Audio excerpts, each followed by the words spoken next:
So thank you all for joining today. Today we are going to speak about AI assistant dedicated to trademark professionals. We called it from search to substantive decisions because we'll see you can really get help through all the prosecution life cycle with these kind of new systems, new tools that are on the market, and of course we'll speak about ours. So let us just introduce ourselves with Arianna first. Hello, everyone. Thank you for joining. I'm Arianna Giovannardi. I'm an Italian attorney. I'm also the director of the Italian department of Brandstock. And yeah, it will be really interesting, I think, to discuss about this matter with you, because on a daily basis, we have to face a lot of questions and issues which may be supported by this tool and also have new ideas. This is great. So we confront our point of views. On my end, I am more on the SaaS side, so the software side, and of course working closely with all our experts. So I'm leading this client solution specialist team. It's the team working on doing demos of our solutions to our clients, also trainings, and maybe most of all working also with the R&D teams, the development teams, to make sure that we adapt our roadmap. So that's a really important point, because this is really the expert feedback that then feeds our tools. At least that's our goal. So if not, we miss the point. So yes, for the agenda today in this session, we are going to review from search to substantive decisions, how you get help across the prosecution lifecycle. That's really our number one point. Then we will see the early stage legal analysis, where you can get help. That's really the word, help and guidance. That's we will insist a bit loudly on this, to perform risk assessment, to conduct lawfulness, registrability checks, to help, of course, detect the inherent distinctiveness of a trademark or the lack of it. And then also how you can get help from assistants to generate drafts.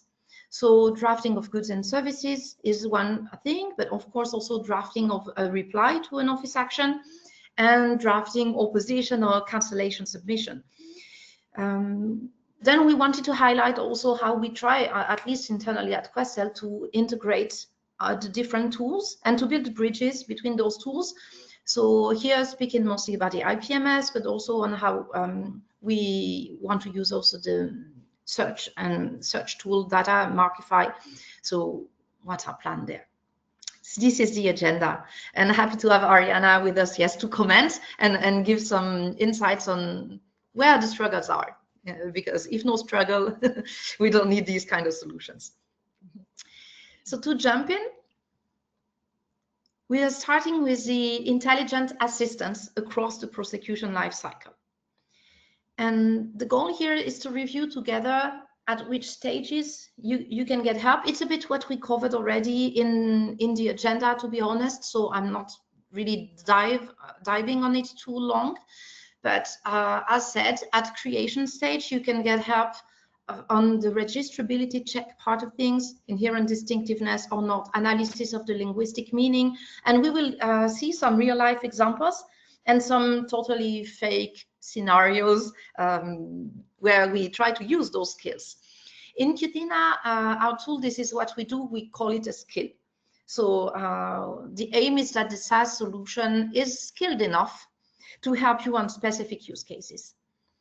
It could be with some AI tools that you also have at creation stage, name generation, for example. But this is not something that we have included, at least at the moment in Qthena. Why? Because it's not the top priority of our users.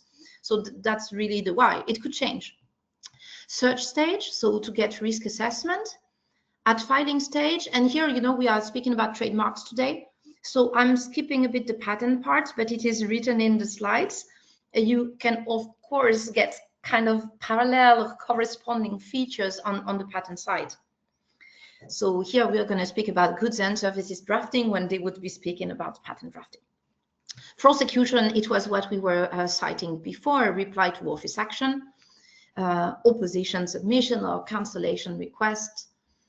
And managing the IP insights on our end, we are not focusing too much for the moment on the analytics because our clients are not focusing on the analytics, but that is also something that may evolve over time.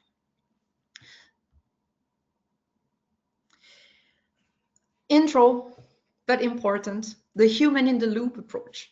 So what you see here on this slide is a disclaimer that I extracted from the Qthena bot.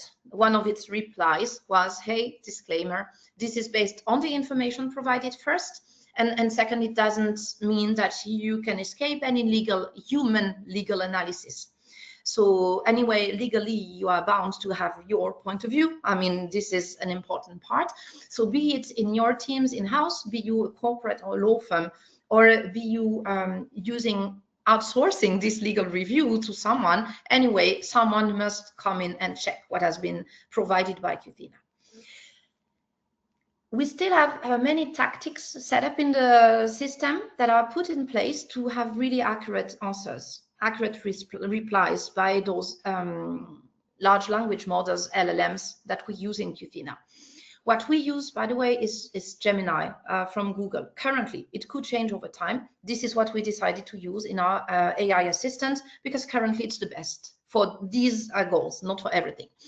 So this is what we are using, but we are using private and secure version of it. This means that Google, who is behind Gemini, is not keeping your prompts, is not using your data. This is also why, by the way, we cannot tell our users, yes, the tool will learn from you, because if we were doing so, it would mean that they keep your data, which is not the case. So there are always a good side and a downside of these kind of decisions. The other thing that is good to know is that Qthena will really read every single line that you provide in documents. We will see in the examples, in those examples of reply to office action, etc. You provide some context to the tool and it replies based on this context, and we force it to read it, which is not at all the same as taking a Gemini or ChatGPT online, even a paid for version. It's we use what we call the context window mode. So we really force the tool to look into everything, to reply. And why do we do that? To try and avoid hallucinations. Because everybody knows now about AI hallucinations, especially so that currently there's been I think, Ariana, a huge activity on lawyers who have been tricked into using fake references.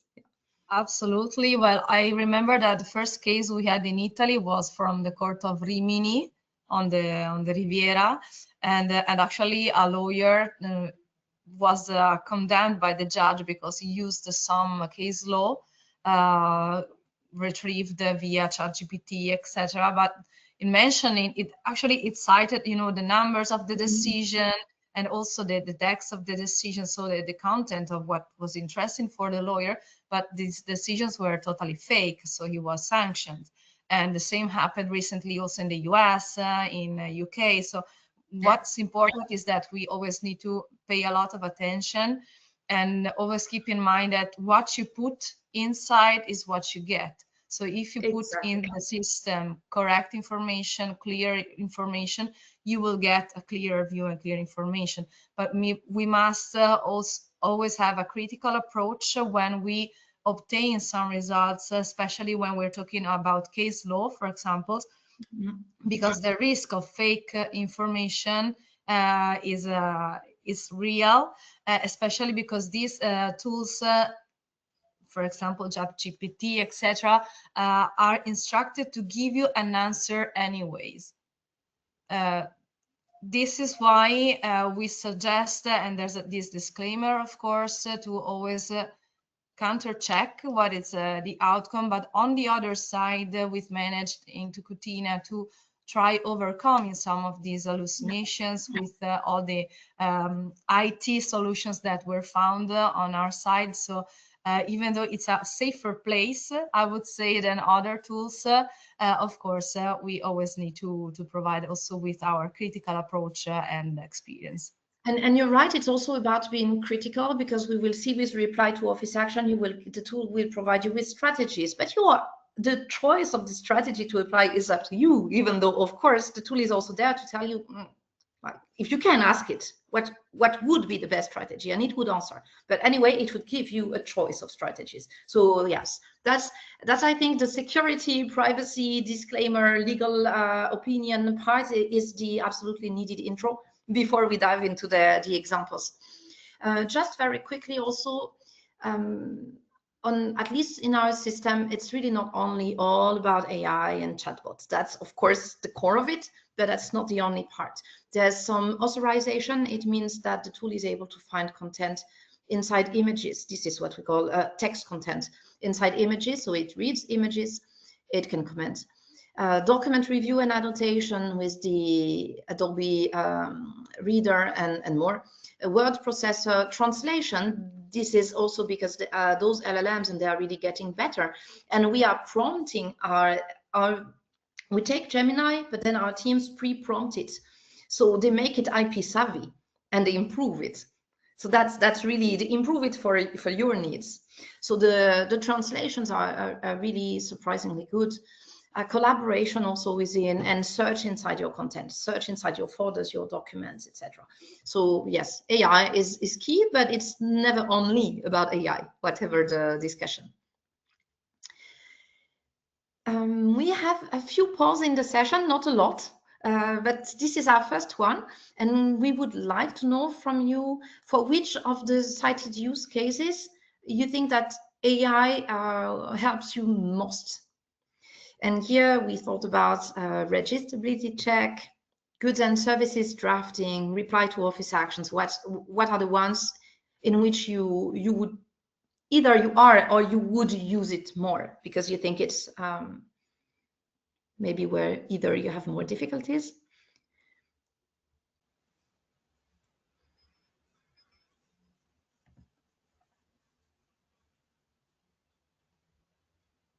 I was not reading the message. The tool was telling me that if I wanted to see it, I need to have less windows open. So the answers are, all in all, goods and services drafting, risk assessment, mainly, reply to office action, registrability check less, but I think it's sometimes underrated. From some meetings, I would say that. And opposition, cancellation, submission is also useful. So it's mainly goods and services drafting, risk assessment, and reply to office action. No big surprise. Opposition, I thought would get a higher score. But, thank you for taking the time to answer. And we're gonna now start looking into details and examples, because I think you are here for that. So we were citing risk assessment, lawfulness, registrability check, and detecting inherent descriptiveness. So let's start with some risk assessment. Here is just an example in what you can see in the slide of the interface of Qthena first. So on the left, you have the panels. Sorry, I have to look on my second screen. So on the left, you have the panels, and you see it's a project in which I have several sessions. I can name the session, so I can really organize well my Qthena. If I don't want that, I can also use, as some people use, a chatbot, and just over time, not reuse, not rename, not keep. But if you need to keep a project and to come back on it, maybe 1 month later, maybe 1 year later, collaborate, share it, you can. And this is what is great. It's really a workspace. In this example, I provided a search report, which was extracted from our search tool, Markify.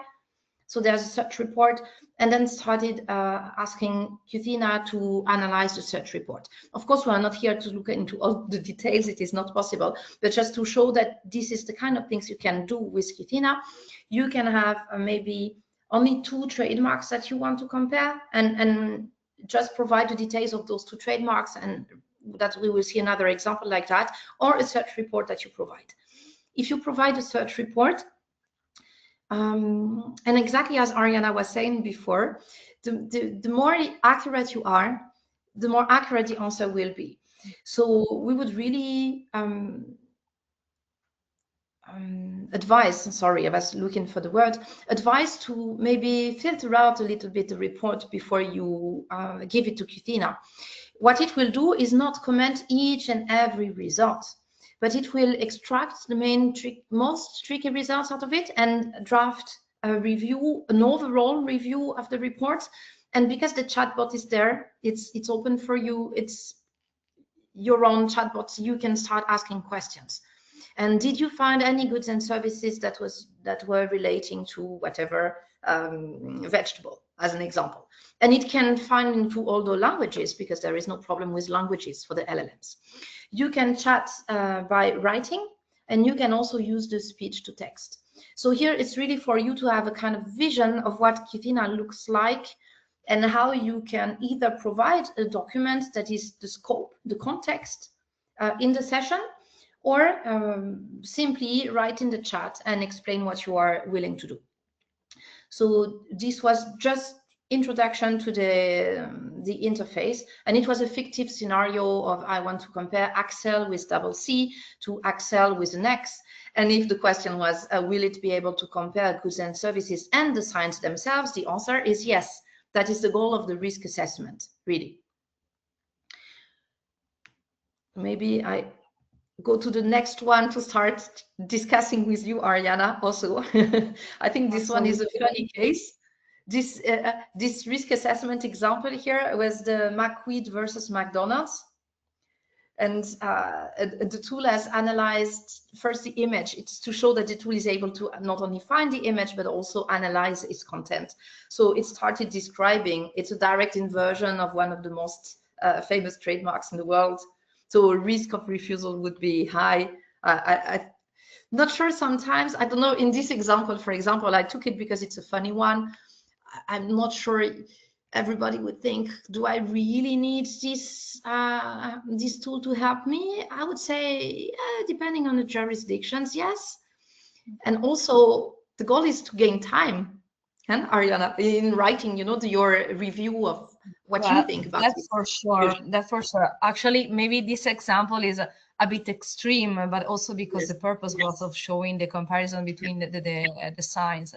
But I guess that in cases where the similarities are not so clear, not so immediate, these asking the tool to do this risk assessment can be helpful. It could give us other ideas to be used when we have to define whether a mark is risky or not.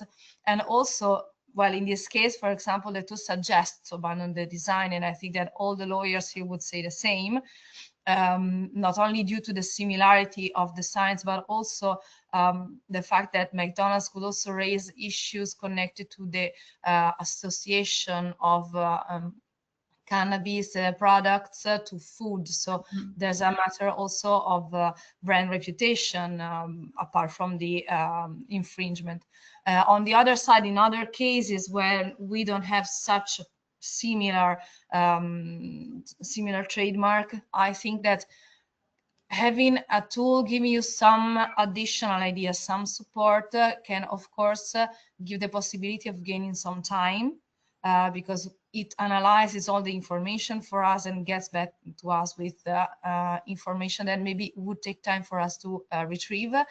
And on the other side, it could also give suggestions on strategies we didn't think about. So why not? I mean, yeah. And also I think sometimes it's not revolutionary. Sometimes it's not the tool will not, and that's not what we expect. Get out something brand new that you would not have thought of, but you're gaining time in the drafting. So if that is also what is needed, you know, I'm not saying to do copy paste and not read. I'm just saying you're gaining time in the drafting. So it was an example. I also used it for a very good reason. That is to speak a bit about the technical limits of the LLMs, and we referred a bit before to the hallucinations. Why do the LLMs hallucinate when we're not using them seriously as we are doing in a tool like ours? Why? Because they don't read all the data. They have all, let's say, all the internet knowledge, and they just try to extract information out of it. They do sampling. They even if you provide to ChatGPT a big file, it will take out only some pieces of it and it will reply based on that. What I mean is that those LLMs are not, or at least as of today, are totally unable to go and search inside the full millions of results of a trademark PTO registries. So this is simply not technically possible for them. This is why it is always a combination with these kind of tools, assistants, on top, and to use after having used your search or watch tools. Be it Questel or not, that's not the problem, but you cannot replace the search or watch tool. And also that's why when it says something like here, it's written, it's a direct inversion of one of the most famous trademarks in the world. It's not because it's able to search inside those millions of results. It would skip 98% of them. That would be bad. That's not what you want. That's not what our algorithms do. But it's just because it's common general knowledge on the internet. So it's something to take into consideration when it tells you it's famous. It doesn't mean there's a court decision that is well known. It's just really well known, you know. So that was also why I chose this basic example. Funny one. Another, I will skip it maybe a bit quickly, but as another example was Super Mac versus Big Mac, and it says very high risk of refusal and all opposition, strongly advised to consider an alternative mark, then decide. And you know what? Super Mac kept their trademark, and you know why? Because this was in Ireland, and because Big Mac was McDonald's was unable to prove use of their Big Mac trademark in some of the goods and services. And it was also for fast food. I mean, that's really the same. So all in all, the tool cannot know everything. And this notion of was McDonald's really using also all the trademark for all the goods that it was willing to cover, that's also a bit outside the system, but a very also good example. Absolutely. If I may add something, is that, of course, the fact that this tool gets information like the reputation of the mark just because it's known, it doesn't have the access to the decision, it cannot provide evidence on the reputation of this mark, must be read also in support for a lawyer, because of course if we are talking about the same kind of goods, I would give it for granted that the reputation refers to food in this case. But if I had to apply for another class, like the example of Super Mac versus Big Mac, maybe I could consider, okay, this Big Mac is famous and reputed for food. I know the system is giving me the suggestion to study an alternative mark, but I have to keep in mind and here the human approach, which has to be put, that maybe I have the chance to overcome the reputation of a trademark by filing it in a completely different class. Of course, it's just giving us the ideas on which we shall think about. So if I received this kind of output, I would, okay, let's check the real situation I'm facing. But this information I think are super useful because, for example, in some fields of business, we may not know that a trademark is so known. Yeah, absolutely. In this example, we know. And also another thing is that you provide context to the system. So if that's about a brand for which you have some survey reports proving the reputation of the trademark or the fact that it's well known, if you have whatever, provide it to Qthena and ask it to take it into account. Take this document into account. So that is really the other side, that we are feeding it also voluntarily. Then we switch to some other examples. The lawfulness registrability check. So yeah, ISO, it's underrated, we know it, yet we all know there are a lot of mistakes that are done in the choice of trademark names. Sometimes, and I would say most of the time, we discussed it with Ariana, there are people who are not IP savvy, so not those that are here today with us in the webinar, but small entrepreneurs, etc. Okay, they are not IP savvy. They don't know that they should not take the exact name of what they will wish to sell and use it as their brand name. Okay, so trains. They need sometimes to face an issue to understand it. But for all those who are IP savvy, this part is not. So the inherent descriptiveness, okay, maybe they can analyze. What they cannot analyze is the potential meaning of these words in all the languages of the world. Or is there something that could be a geographical indication somewhere in the world? Or there are things that we do not know, and we really need to rely. I'm not saying that stops, but we need to rely a lot on outside counsels for that, whatever, internal or external. So here, this was an example, real life example of the Pajero trademark. I wrote to the system, okay, I want to file Pajero trademark. Okay, I did not even say for which goods. It was a lazy question just to show what kind of reply I could get. And is that acceptable for the US, China, Japan, and Europe? Did these things also with vulgar words to check what it said. And here the tool is answering, okay, Pajero is a very well-known trademark of Mitsubishi. One part, it knows it. We saw already with McDonald's because it's well-known, not because it searches all the trademark registries. Second, very negative vulgar meaning. I did not know it. I don't think Mitsubishi knew it. So check by yourself. I didn't want to show it in the webinar. You've got a nice beep. But this is really negative. And to be honest, would they have used this kind of tool? Maybe they would have changed. Maybe, not sure. But of course, they are targeting the US. Then, of course, they are targeting Latin America or Spain. So yeah, that's part of it. You can get help in the linguistic analysis of the trademarks that you wish to find. I'm not saying LLMs only are needed. We have search tools with linguistic option. I'm saying they go further, really. Yeah, I think that this kind of assessment would be super helpful, especially because we, of course, know our mother tongue.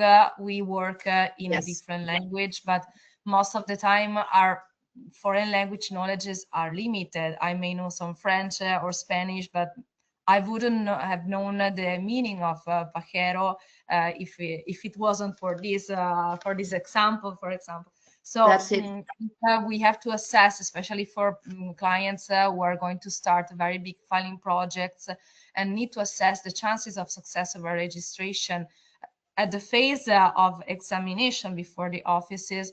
Having this kind of information is very useful because we can also suggest to our client to keep this in consideration and maybe change the filing strategy depending on the registrability of the mark in the different offices. So this is an additional support and may also, I think, reduce the expenses that we face when we discuss this matter with local agents. So we do a preliminary check and arrive to the local agents with already an idea.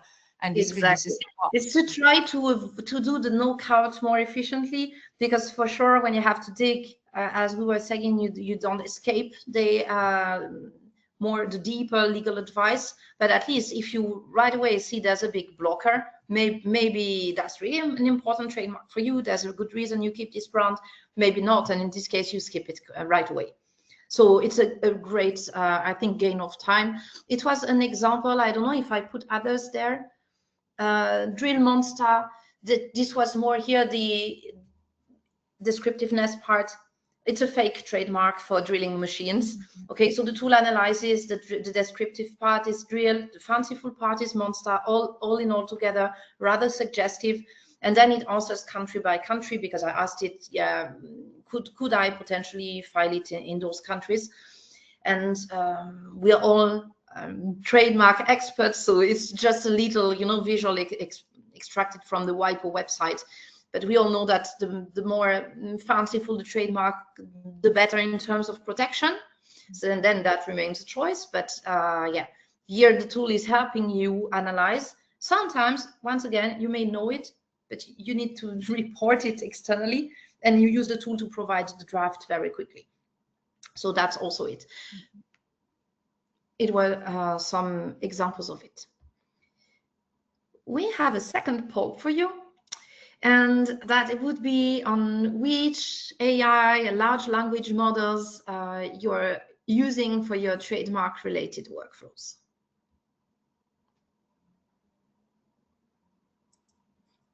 Yeah, we allowed either the free version. We wrote ChatGPT Copilot from Microsoft. Of course, there are all other maybe more specialist tools, or we know some of our users are using also Perplexity internally. Claude also, especially in France, some are using Claude. So we really put them all together.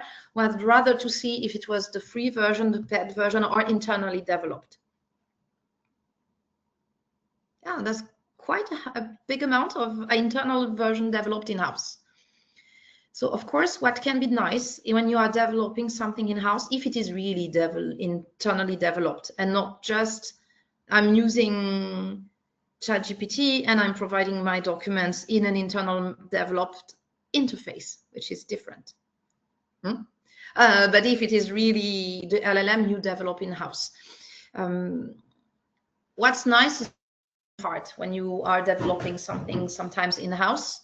So of course that's nice. On this regard, it's easy to get something outdated very quickly. That's why also we don't do fine-tuning here in Qthena, because whatever you did, if you need to redo after some time or change the model, it's lost. You know, you're not scaling up on it. So there are different. Also see a lot of clients coming back to us saying we wanted to, we spent a lot of time and we are letting down. But that's sometimes it's more also because you need the security. So keep in mind in these situations, not with all systems, but with a system like Qthena, you keep the security part, because really by agreement we have this privacy part. And that's interesting. Thank you for the answers. So let's go on with our examples.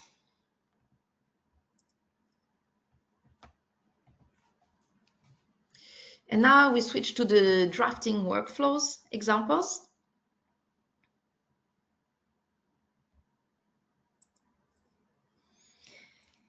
Here it's drafting of goods and services example. In this case, I provided a search report extracted from our search tool, and it's a report made on Sony trademarks.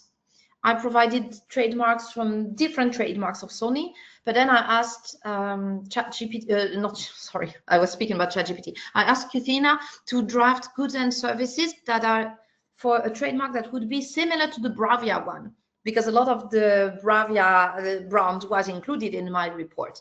So it was able to find the different pieces and build a list that was kind of similar to Bravia. And here are many points to make. First, a lot of our users are, of course, asking, is it compliant with the different rules of the pre-approved words, USPTO, EU IPO, etc.? Our answer, at least for Qthena, is not as of today, but very soon for the USPTO and to be followed by the EU IPO. And that's why, because we want to make sure that Qthena is drafting something that is really coherent, you know, and that you are not rejected when filing at the PTO. We are asking to load a list of pre-registered trademarks in the system. The logic would be, if you're a firm, your client's previous trademarks, that is really nice. And if you are a corporate, your own previous trademarks, that would be kind of similar. Of course, you can work also with really similar domains, trademarks that would work in the jurisdiction of interest, and only registered ones. We all understand why.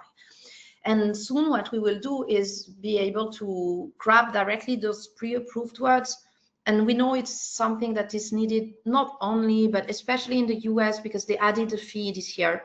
If you are above, I think it's 1,000 characters and not using the exact pre-approved words, then potentially that's okay. High chances that's okay, but you will pay an additional fee that, of course, you don't always wish to pay unless you wish to use specific vocabulary. If your client or yourself wish to use some specific vocabulary, you feed it into Qthena, you give it to Qthena, you give it as a prompt. Please, this is what I want you to use, or change this word for that word, or whatever. It's your bot. You chat with it. So you refine the results. So for the moment, we really ask to load this pre-registered list of trademarks in the system. And soon, over time, we will be able to skip not for all PTOs worldwide. So we focus on what is requested most to us. So that's also why we insist on, please send your feedback, tell us what you think is needed, what you expect from this kind of tool, and we can work on it. Something that we are going to add also really soon is the possibility to load context, because the document here is the context you provide, to load context from a URL page. Clearly, why? Because all trademark owners have been requesting, and firms especially, because you have to change topics all the time, Ariana. So you are not like the corporate who sometimes know by heart, you know, they're sometimes know by heart their products, at least for some jurisdictions. You need to change and jump from one to the other. So it's reusing the content of a web page to ask to get goods and services that would be in line with the product that is being described or what the company is doing. So this is something we are adding also to have these kind of nice in context descriptions. I don't know if you want to add something on this. Well, really banally, if I have to make an example, we have a fashion company as a client, and of course they file normally trademarks in class 18, 25, etc., always with the same list of goods, which has been kind of approved in the course of the year. And one day they asked me to prepare a list of goods of products in those classes and other classes connected to merchandise products. So we were a bit outside the normal field. And the issue was, how do I find the goods which may be used as merchandise, for example? So I asked the tool to give me some examples, and actually I fed it with the with some of the registrations, and he extracted some ideas of items I could put of goods related to the fashion field, but especially for merchandising purposes. And this is really helpful, because otherwise it would have taken me ages to just go through all the lists and maybe check, you know, Google, etc. But this is super useful because it gives you the possibility of cutting the time extremely. Yeah, and it's also there to give you some hints. Maybe if you are requesting some specific classes, and it could say, hey, for the product you are targeting, maybe you should add what we tend to miss, the services for those goods. So it will also try and guide you. And I think there are some here, so that's just to show you a little bit the kind of reply you get, where here I said, okay, I also need this brand to apply for cameras. So it has revised the class 9, and it has put in bold what was added, so I can see it clearly. And last step, we spoke before already about translation. I can't judge Japanese, but just to show, you can then say, hey, please now translate in this language. And you can ask someone to review, but at least you have it ready. So it's the goods and services, it's a never-ending topic and an interesting one to work on. It involves a lot of our teams internally to work on that. Yeah. The substantive office action reply. So here it's a real life example. It's the trademark by GPT by OpenAI. It was stuck at the maybe it's still, I didn't check those days, but it was very recently stuck at the USPTO because GPT is an acronym. It has a meaning, you know. And maybe using Qthena for the registrability check, maybe Qthena, and that's for sure, would have said, try and find another trademark, because it means generative pre-trained transformers. And this is exactly what OpenAI is trying to protect through their goods and services. So they were stuck at the USPTO. And funnily enough, it was registered in the EU and in other countries. So when presenting that to our clients, I was always saying, oh yeah, but it's registered in the EU, it's stuck at the USPTO, and maybe a lot of you have seen that since then it has been cancelled, or at least it is being cancelled and they will appeal, you know. So this is because it's too descriptive. Yeah, that's the problem with acronyms. So here, this is just to show that in this example, we loaded the office action in the system and very lazily asked to reply. And when we are very lazy like that and we just say we need to reply, first it will always do a summary of the office action. Then it will do the part that I extracted. Of course, I need to extract because it's big content. It does a very quick analysis of the grounds for this refusal. And then it will do an expanded analysis of the grounds, and then it will start giving you the possible strategies. When you will opt for your strategy, you will ask, okay, draft the letter based on my choice. So this is same logic as we applied before. And here it says, of course, you could appeal to TTAB because we were in the US, abandon and rebrand, etc. Then if we go further, it will say, oh, likely GPT will now start to defend themselves by claiming the acquired distinctiveness. So this is also what is good. You have a bot in your hands. It means it has no bias. You can ask it both, and I would always advise to do it, to provide you the arguments to go where you need to go, but also provide you the counter arguments that will have the opposing party. So you try to really be ready. So that's also the angle. It's really useful also just if you need to do a first assessment to inform the client, for example, that you received an office action and you don't want or don't have the time to contact the local agent.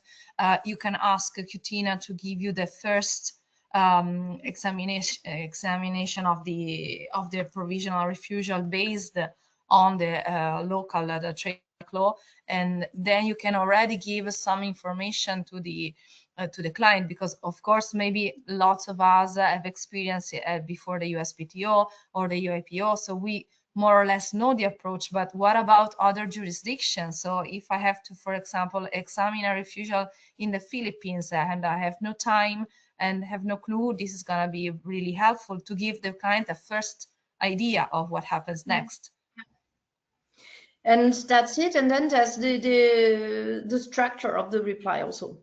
Because here, when in Qthena, the skills are, at least on the trademark side, we have for the moment two refinements.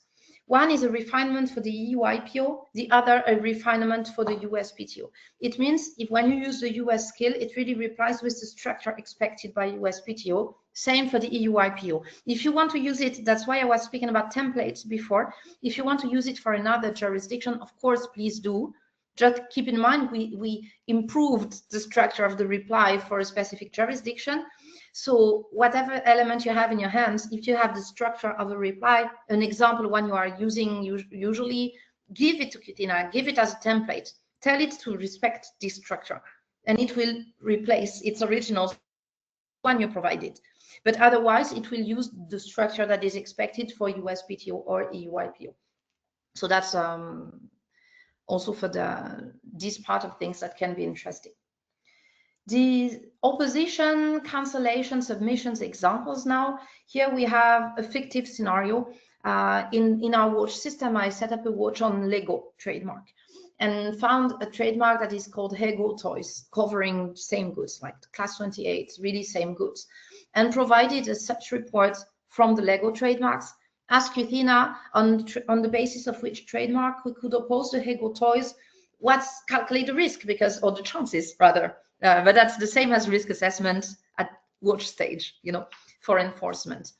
So I think by now you should really have understood the logic of the system and how you can expect to get those replies. Here it says that the strength and fame of the Lego mark already is of course playing a very big given a very big advantage to Lego in this case, and drafting the reason. So then you can ask to draft the opposition. I don't think I have it in the example, but same principle as we saw before. Ariana, I'm voluntarily skipping a bit more quickly because I see we already spoke a lot. It's already 48 minutes. I try to keep a little bit of time for the Q&A. If ever we don't have time for the Q&A, sorry, but no worries. We can always take your questions and answer later. You know, you will receive also the recording, the slides as usual. So here it was a real life case. when I knew that this was cancelled, I played with Qthena and asking, for me, it's a play because I'm not using it, you know, professionally. I'm playing with it. For you, that would be using it. So here I'm requesting cancellation of the GPT trademark by OpenAI. And I said, I want to request cancellation for GPT, but also all its variations, GPT-3, GPT-5. Can you analyze, number one, analyze the chances of success. Two, draft the cancellation request. Three, also provide counter arguments. And it's a bit a way to show that the more you structure your questions, what we call a prompt, the best it is. And also it will really reply in this structured way. And you can save your prompts. So if you have to repeat all the time the same thing to the system, it means you should save this prompt. And whatever is the part that is modified each time can be kept out, but save whatever you are doing several times. And here the chances of success were primarily depend on proving that the mark is descriptive of the goods and services, of course, blah, blah, blah. And it's able to cite the article of the UTMR here, which I would not have been able to cite personally. But it cites the article, and that's also the important part on the IP savvy. So I like to insist on the fact that it's really pre-prompted. The meaning of the acronym, what it means, it's not secret or obscure term, at least for the people who file trademarks in this domain. And that's the goal, that it should not be descriptive there. And then, of course, calculating the chances of success. Here it said moderate to high, outcome not guaranteed. Of course, we will never say it is. Main challenge will be overcoming the likely difference of acquired distinctiveness, because now it's been used for a while.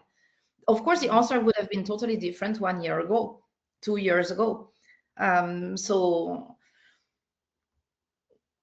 that's the game. And this is just a summary of the case for those of you who will read the slides afterwards, if you want to educate someone internally also, because I often think that Qthena should be the first trainer for juniors to not miss the important parts.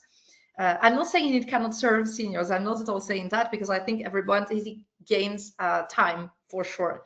But junior, they would even gain in knowledge, I think. Sure, it can be a guide also to see some determined arguments that maybe you don't always see during your practice. So it can be really interesting. And that's our last point. It will be really quick. It's just to show a little bit how we decided. So maybe to connect the IPMS with Qthena. That's what we thought was needed. That's what made sense. Why? Because in your IPMS, you're taking care of everything once, at least minimum once it is filed, once you have the asset, not always before filing, or depends really on our clients. But we connected Qthena to the IPMS because once you decide to file, okay, now I need to draft my goods and services. So what we do is that in the IPMS, once you have provided what we call an API key, it's what allows two systems to communicate. Once you have connected your two accounts, then you can create a Qthena project from Equinox. And from Qthena, you can say import the documents from Equinox by typing the case reference, and it will load the documents that Qthena can read. Those documents are PDFs and very soon Word. It's not all formats. So it's really a short explanation of that. And we have our last poll. During the poll, I'm very sorry, I will have to disappear 1 second in terms of sound and image, but coming back very soon.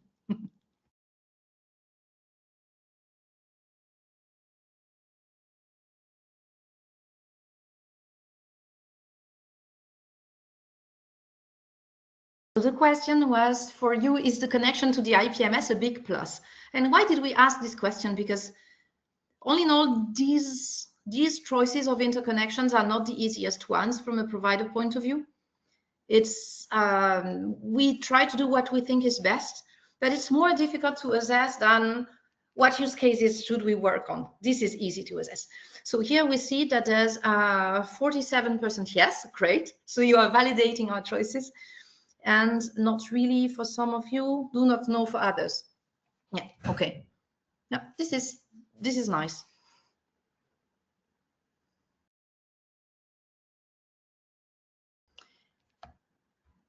And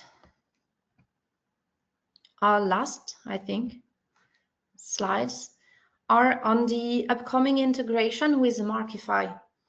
So what we want to do is to use Markify API that we already use. For those of you who know IPMS solutions, we do update suggestions on the IPMS content based on what is in Markify, which is our search and watch tool. So worldwide coverage, obviously. But we can do a lot through the APIs. And one thing is to import also information. So we use what we call the data import API to load information of it on a pre-existing trademark. And that's really useful for the risk assessment part, because if you want to compare the trademark you would need to file for yourself or your client with some pre-existing trademark, then great to not have to download a document, upload the document, you see. So in this case, that's really nice to be able to use Markify API and load this information. So it's gain time and it avoids typos in the copy pasting sometimes. And here what you get is just an example of integration of via the Markify API in another system that we have that is called Brand Proposal. It's a pre-filing workflow system, Brand Proposal. And at the search stage, we give access to the Markify API to do some very brief knockout. Only the knockout, because if you want to search completely, you really need the full search platform. But that's an example of how you can load results. And that's the same thing that we aim at doing in Qthena to make it easier to compare trademarks. And we can do more. So we are always assessing. We have to choose also, at least the priorities. And this slide is to show the internal flows and how we use, what do we use where. So in blue, you see the existing API connections that we have. It means, once again, that the tools are, do you see the image correctly, Ariana? Because it seems yes, to me I see it. Okay. I see it, yeah. Perfect, okay. Okay, so here in blue, in Brand Proposal, we use Markify API to load information. In Equinox, so we have two different Equinox systems. So in one, we are already importing, in the other, we will import very soon. And we use mostly the API to do update suggestion, to check the differences between what is in the public registry, what is in the IPMS. In Equinox, we also interconnect with Brand Proposal because it's a pre-filing workflow. On the other hand, it's the IPMS. So if you want to keep track of all your search project and also keep track of everything that was abandoned, but you don't want to get all that in your IPMS, that's a nice way to combine the systems. And Qthena, the one we have seen today, is also connected with Equinox. The one that is upcoming as to the API connection is what I was citing, Markify in Qthena, at least loading some trademark results. I know that was a lot of content, so I hope it was useful to see some real life examples. It was really great to have you with us, Ariana, also today. I'm gonna check if there are any questions in the chat.